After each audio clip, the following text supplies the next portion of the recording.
আমরা এখন এখানে পেলাম ডিএ তায়েব ভাইকে।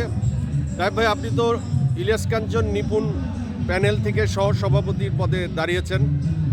সহসভাপতি হিসাবে আপনারা আছেন আপনি এবং রিয়াজ, আর ওইদিকে আছে দীপজল ভাই এবং রুবেল ভাই। যে কোনো দুইজনকে বেছে নিবে ভোটাররা। তো আপনি তো সবসময় শিল্পীদের পক্ষে সবসময় থাকেন, কোনো পদে থাকলেও থাকেন, না থাকলেও থাকেন। এর আগে আপনি অভিনয় শিল্পী সংঘের প্রেসিডেন্ট ক্যান্ডিডেট হয়েছিলেন শহীদুজ্জামান সেলিমের বিপরীতে, সেখানে আপনি জয়যুক্ত হতে পারেননি। সেলিম ভাই হতে পারেনি, হয়েছিল সাচ্চু ভাই। হয়েছিল সাচ্চু ভাই। আপনি তারপরে এইখানে আমরা শুনেছিলাম যে আপনি একটি প্যানেল করছেন এবং আপনি সভাপতি পদে দাঁড়াবেন। পরবর্তীতে আপনি ইলিয়াস কাঞ্চন ভাইয়ের সম্মানার্থে তার প্যানেলে সহ সভাপতি হিসেবে দাঁড়ালেন। এইবার আপনার জন্য একটি অগ্নি পরীক্ষা। আপনি কি মনে করেন যে আপনার মতো একজন ভালো মানুষ, যে শিল্পীরা সবাই আপনাকে ইন্ডিভিজুয়ালি প্রশংসা করে, আপনার কাছ থেকে উপকার নেয়, উপকার পায়, কিন্তু এই ভোটের ইকুয়েশনে যদি আপনি হেরে যান, এই শিল্পীদেরকে আপনি কি বলবেন? বেঈমান বলবেন নাকি আপনি মেনে নেবেন? মেনে নেব, কারণ আসলে মানুষকে চেনা খুব মুশকিল। আজকে যে আপন কালকে পর হয়ে যেতে পারে সে। এখনো পর্যন্ত আজকে পর্যন্ত জানি যে এখন ইলেকশন হলে আজকে যদি হতো তাহলে বিপুল ভোটে পাস করতাম।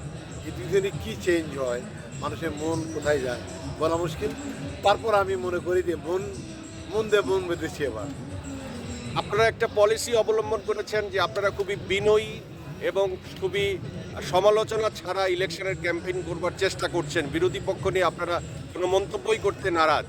আপনাদের এই পলিসিটা আপনারা কিভাবে লালন করলেন এবং এখন পর্যন্ত আপনারা কেন ভাবছেন যে 2 দিনে মানুষের মন চেঞ্জ হয়ে যেতে পারে? এটা চেঞ্জ হতে পারে, কারণ এখানে এর আগে নির্বাচনে দেখা গেছে যে বিকল্প পথে ভোট নেওয়া যায়, এরকম একটা পথ কিন্তু আছে, শোনা যায়, প্রচলিত আছে, যেখানে অনেক সময় নোট দিয়ে ভোট কেনা যায়, এখানে হয়েছে।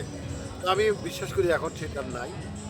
তারপরে কোনো কারণেই যে একজন মানুষের মন চেঞ্জ হবে না তা না, হয়তো আমাদের মধ্যে কোনো প্রার্থীর মধ্যে এমন কোনো ভুল ত্রুটি চলে আসলো যা থেকে ভোটাররা আমাদের ভোট দেবেন। সাহেব ভাই, আপনি বাংলাদেশ পুলিশে কর্মরত একজন সিনিয়র অফিসার। আপনার সাথে আপনি একজন বাহিনীর ঊর্ধ্বতন কর্মকর্তা। আবার আমরা শুনি জায়েদ খানের সাথেও পুলিশের খুব ভালো সম্পর্ক। তো এই যে জায়েদ খান, তার সাথে পুলিশ আছে, আপনার সাথেও পুলিশ আছে, এফডিসিতে নিশ্চয়ই এবার সবাই নিরাপদ, কোনো মারামারি হবে না, কারণ সবার সাথেই পুলিশ আছে। আপনি কি মনে করেন? সেটা অত্যন্ত স্টেবল। এখন যে আগে যে একটা ইসে ছিল, একটা মানে মানুষজন যে একটা ইসের মধ্যে ছিল, ভয়ভীতির মধ্যে ছিল, সেটা কেটে গেছে, সেটা নেই। আপনারা ইলেকশন ক্যাম্পেইন করতে অনেক টায়ার্ড, আমরা বুঝতে পারছি। খুব ঠান্ডা লেগেছে, এখানে ওপেন জায়গায় বসে কয়েকদিন।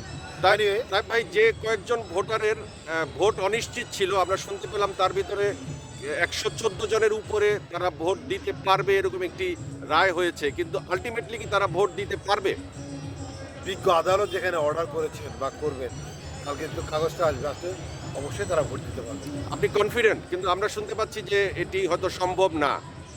ওনারা যদি নির্বাচন কমিশনারকে আদেশ দেন যে তাদের ভোট গ্রহণ করা হোক, ডেফিনেটলি নির্বাচন কমিশন দিতে পারবে। ওনারা কি আদেশটা দেবেন বলে আপনি শুনেছেন? আমি তাই শুনেছি। কারণ ওনারা চাচ্ছেন যে এই লোকগুলো ভোট দিক, প্রয়োগ করুক। এই শিল্পীরা যদি মানে আদেশ অন্যভাবে দেয়, যদি ভোটই না দিতে পারে, তাহলে তো সেই আদেশের কতটুকু জাস্টিফাইড আছে আমি জানি না। আপনারা সেই বিষয়ে কাজ করছেন, কারণ আপনারা তো আশা করছেন সেই ভোটগুলো আপনাদের প্যানেলে পড়বে। বেশিরভাগই পড়ার কথা, কারণ তাদের মনে অনেক কষ্ট, অনেকে মারা গেছে, প্রায় 20 জনের মতো মারা গেছে। আচ্ছা তাই ভাই, আপনাদের প্যানেল যদি যুক্ত হয়, জয়যুক্ত হয়, আপনারা আসলে কি আমূল পরিবর্তন করবেন যা গত টার্মে মিশা ভাই জায়েদরা পারে নাই? আপনারা কি চেঞ্জেসটা আনবেন? চেঞ্জেসটা যে আমাদের সাথে যিনি প্রেসিডেন্ট প্রার্থী ইলিয়াস কাঞ্চন, উনি কিন্তু সফল অভিনেতা হিসেবে, যেমন মেয়েদের মেয়ে জোৎস্না বিশাল এদেশে একটা হয়ে আছে একটা। কিন্তু আপনি কি মনে করেন যে একজন মানুষ যত বড় সুপারস্টারই হোক না কেন, মানুষ ভোটাররা সুপারস্টারকে ভোট দেবে, নাকি ভোটাররা ভোট দেবে যাকে সবসময় অ্যাভেলেবেল পাওয়া যাবে, যার কাছে সুখ দুঃখ বলা যাবে, যে সবসময় এফডিসিতে থাকবে, সমিতিতে বসবে তাকে? সেক্ষেত্রে তো জায়েদ খানরা, তাদেরকে এফডিসিতে সবসময় পাওয়া যায়, আপনাদেরকে সবসময় পাওয়া যাবে কি? কারণ আপনি নিজেও একজন পুলিশের কর্মকর্তা, ঊর্ধ্বতন, আপনারা ব্যস্ত, ইলিয়াস কাঞ্চন সাহেবও ব্যস্ত, তার নিরাপদ সড়ক আছে এবং নিপুণ একজন মহিলা। সেক্ষেত্রে কি আপনাদের প্যানেলটা কার্যকর ক্ষেত্রে কি দুর্বল হয়ে পড়বে কিনা আপনি কি সেই আশঙ্কা করেন, বা যদি থাকে মানুষের মনে আশঙ্কা দূর করার জন্য আপনি কি বলবেন? না, এটা কিন্তু মোটেই না, কারণ একটা শিল্পী সমিতির অফিস মানে তো চায়ের দোকান না যে সারাক্ষণ খোলায় রাখতে হবে। যতটুকু কাজ ততটুকু করবে, কারণ প্রত্যেকটা মানুষের পার্সোনাল কাজ থাকবে। শিল্পী সমিতির তো কোনো ইনকাম নিয়ে কেউ বেতন নিয়ে চলবে না। এটা তো একদম মানে এটা অলাভজনক একটা প্রতিষ্ঠান, অরাজনৈতিক প্রতিষ্ঠান। এটা যতটুকু কাজ ততটুকু থাকবেন। এর আগেও ইলিয়াস কাঞ্চন ভাই 33 বছর আগে উনি সেক্রেটারি ছিলেন, এই অফিস সেক্রেটারি ছিলেন। তো কাঞ্চন ভাই নিরাপদ সড়কে কাজ করেন, উনি ওখানে সফল। তো আমি বিশ্বাস করি প্রেসিডেন্ট হলে উনি এখানে সফল হবেন। হ্যাঁ ভাই, আপনাকে অসংখ্য ধন্যবাদ। আজকে আপনাদের প্যানেল পরিচিতি ছিল, আজকে এখানে এসে যা জানতে পারলাম প্যানেল পরিচিতি অনুষ্ঠানে আপনারা খাওয়ার ব্যবস্থা করেছেন, কিন্তু সেখানে অনেক ফাইটাররা না খেয়ে এখানে চলে এসেছে, খাওয়া পায়নি এবং তাদের মনে ক্ষোভের তৈরি হয়েছে। এর সম্পর্কে আপনি কি এই বলবেন? বিষয়ে আমি বলতে চাই, যারা ফাইটাররা যারা ছিলেন ওখানে, ওনারা দেখেছেন কোনো মানুষজন একজনের সাথে 10 জন গেস্ট গেছে। এই গেস্টগুলো যখন ওখানে খাবার খেয়ে ফেলেছে, আসলে এস্টিমেট গভর্নমেন্টের একটা নিষেধাজ্ঞা আছে যে 100 জনের বেশি ব্যবস্থা করা যাবে না। আমরা পর্যায়ক্রমে করেছিলাম। তারপরে যদি ফেইল হয়ে থাকে, খাওয়াটা যদি মুখ্য বিষয় মনে না করেন ওনাদের কাছে আমরা সরি হব। আর যে মানে আসলে ওনারা দেখেছেন, ওনারা যে অভিমান করার আগে ওনারা অবশ্যই দেখেছেন যে খাওয়া নিয়ে আমাদের কাছে পর্যাপ্ত খাবার ছিল, কিন্তু মানুষ হয়ে গেছে 4 ডবল 5 ডবল মানুষ হয়ে গেছে।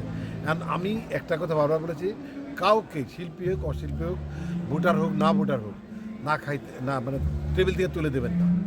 যারা বসে তাদের খাবার দিয়েছি আমরা। এতে যদি কোনো কারণে কেউ মন খারাপ করে আমাদের ভোট না দেয়, তারপরেও আমরা পারি না কাউকে না খেয়ে। ভাই, আপনার ভোট ব্যাংক কারা বলে আপনি মনে করেন? শিল্পী সমিতির সদস্যরা, তারা সবাই আপনার ভোট ব্যাংক? কারণ শিল্পী সমিতির সদস্যদের মধ্যেই তো দুটি প্যানেল এবং বড় বড় শিল্পীরা বিভক্ত, একজন এক প্যানেলে অন্যজন আরেক প্যানেলে। আমরা যদি বলি নায়ক ইলিয়াস কাঞ্চনের প্যানেলে তার নায়িকা রোজিনা নেই, তার নায়িকা অঞ্জনা নেই, তার নায়িকা সুচরিতা নেই, আবার মৌসুমীও নেই। আবার মৌসুমী গতবার ছিল জায়েদ খানদের বিপরীতে, এবার আবার তাদের পক্ষে। তো শেষ বলে তো কোনো কথা নেই। এই অবস্থায় আপনি কি মনে করেন যে? এটা আমি আপনার সাথে একমত যে শেষ বলে কোনো কথা নেই, কারণ আমাদের মধ্যে চেঞ্জেসটা অনেক বেশি হয়, ফ্ল্যাকচুয়েট করে আমাদের মনটা, আমাদের ফেসটা ফ্ল্যাকচুয়েট করে। তো এখানে অসম্ভব বলে কোনো কথা নেই। তারপরেও আমি ধরে নিচ্ছি যারা আমাদের সাথে নেই, কিন্তু অনেকেই তো আছে আমাদের কাছে, যারা আছে তারা সুপারস্টার, যাদের হাতে কাজ আছে। বেকার লোক আমাদের সাথে খুব কমই আছে, যারা কাজ করে তারাই আমাদের প্যানেলের মধ্যে আছে। আমি অন্য কাউকে ইঙ্গিত করছি না। আমি সবচেয়ে যে এফডিসির মানুষগুলো যে কম্পিত থাকতো, একটা সারাক্ষণ একটা ভয়ের মধ্যে থাকতো, সেটা আমরা দূর করতে পেরেছি। কিন্তু আপনি বেকার এবং আপনাদের কাজ আছে দুইটির মধ্যে আপনি তুলনা করলেন, তাহলে বেকারকে জায়েদ খান, বেকার কি মিশা সওদাগর, বেকারকে রোজিনা আপা, বেকারকে ডিপজল ভাই, বেকারকে রুবেল ভাই? না, এটা আমি স্পেসিফিক কাউকে বলি না। তাহলে বেকার আপনি কাকে বললেন? আমি প্যানেল বলেছি যে আমরা বেকার নই আমাদের যেখানে, আর ওইখানে বেকার আছে কি নাই সে কথা কিন্তু একবার বলি নাই। যাই হোক, আমরা মনে করি আমাদের এখানে তরুণরা রয়েছে, আমার জয়েন্ট সেক্রেটারি ও রয়েছে, আমার ইমন নীরব রয়েছে, যারা সারাক্ষণ কাজ করে বেড়ায়। আমিও নিজেও কাজ করতেছি। তারপরে আমাদের অনেকেই আছে যাদের হাতে পরিমণি আছে, যার হাতে প্রচুর কাজ। 3-4টা মুভি আপনাদের এজেন্ডার ভিতরে বা আপনাদের পাবলিসিটির মধ্যে আছে, আপনাদের সাধারণ সম্পাদক নিপুণ বলেছে যে জয়যুক্ত হলে মাননীয় প্রধানমন্ত্রীকে এফডিসিতে নিয়ে আসবে, আর জায়েদরা বলেছে যে তারা ঘর বানিয়ে দিবে। তো আসলে সব কিছুর ভিতরে মাননীয় প্রধানমন্ত্রীকে জড়ানো, এই বিষয়টিকেও সবাই অনেকে অন্যভাবে দেখছে, যে কিছু হলেই মাননীয় প্রধানমন্ত্রীর কাছে বা প্রধানমন্ত্রীকে অস্ত্র হিসেবে ব্যবহার করা বা প্রধানমন্ত্রীকে নামটা উচ্চারণ করা, এটা তো এক ধরনের ধৃষ্টতার মধ্যে পড়ে। সেটি আপনি কিভাবে দেখেন? আচ্ছা, আমি এটা দেখছি যে এই 4 বছরে একটা ঘর বানালে ভাবতাম যে তারা বানাতে পারবে, একটা দোকানও তো দিতে পারে, একটা চায়ের দোকানে দিতে পারেনি। সেটা আমরা নাই যাচ্ছি। তবে আমাদের মধ্যে নিপুণ যে কথাটা বলেছে যে মাননীয় প্রধানমন্ত্রী, এটা আমরা কাঞ্চন ভাই আমাদের আশ্বস্ত করেছেন যে আমাদের প্যানেল জিতলে অবশ্যই কাঞ্চন ভাই এবং এখানে রিয়াজ ভাই, ফেরদৌস ভাই, যারা মাননীয় প্রধানমন্ত্রীর সফরসঙ্গী হয়, ওনাদের প্রথম কাজ থাকবে মাননীয় প্রধানমন্ত্রীকে তার পিতার তৈরি এই এফডিসিতে নিয়ে আসা, এবং এই এফডিসিতে এনে উনি যখন দেখবেন আমাদের সমস্যাগুলো শুনবেন, শুধু আমাদের মুখে যখন শুনবেন, তখন তড়িৎ গতিতে এটা একটা চেঞ্জ হবে। এখানে চেঞ্জ হওয়া অনেক টাফ ব্যাপার যদিও, কারণ এখানে হল টিকতে হবে, হল টেকার পরে হলের প্রোডাক্ট দিতে হবে, কন্টেন্ট তৈরি হবে, সব কিছু অনেক আছে। সব জায়গা থেকে মাননীয় প্রধানমন্ত্রীর ছাড় দিতে হবে। এখানে কোনো টাকা যদি লোন দেয় সেটাকে কোনো সুদ নেওয়া যাবে না। এই শর্তে হল বা সিনেমাতে দিলে সিনেমা দাঁড়াবে অবশ্যই। আপনাকে অসংখ্য ধন্যবাদ। আপনার আমার একটা প্রশ্ন আছে।